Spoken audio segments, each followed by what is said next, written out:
لە ڕۆژی هەشتی مارزە پیرۆزبایی لە هەموو خانمانی کوردستان ئەکەم بە تایبەتی لە دایکی خۆشەویستم لەو خانمان دەستڕەنگینەکانیش و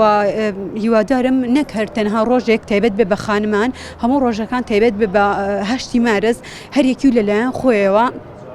لە هەر بوارێکە شارێزایی هەیە پەری پێبات تا وڵاتەکەمان پێشکەوێت و خانمان بۆ ئەوەی زیاتر پێش بکەوێت. شانۆکە ڕۆل لەوە ئەگەڕا کە ژنانی وڵاتەکەمان بەبێ هۆ ئەکوژرێن هەمووی لەسەر قسە و بازیان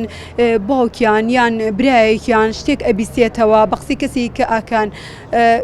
زیاتر باسی لەوە ئەکرد باسی ئەوەی ئەکردون و تیژی بەرامبەر خانمان ئەکرێت. خۆی لە ڕاستیە هەشتی مارس کە ڕۆژی جیهانی ژنانە ڕۆژی بەدەستهێنانی ئازادی و مافەکانی ژنانە ئێمە خۆمان وەکو گروپێک لە چالاگوانی مەدەنی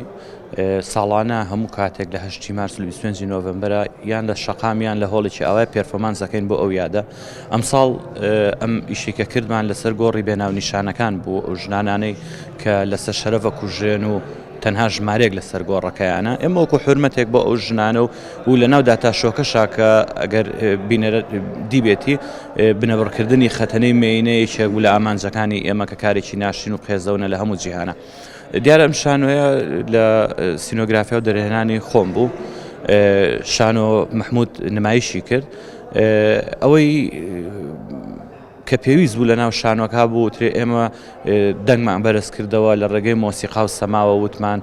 ژن مۆزیک ژەنە ژن شانۆکارە ژن شێوەکارە ئەو گۆڕانی کە لەویان هەر یەکەیان تعبیرن لە کەسایەتیەکی زەمەنێک کە شانۆکار بۆ یان شێوەکار بۆ مەسەلەن لەسەر ئەو کاری خۆی کوژراوە و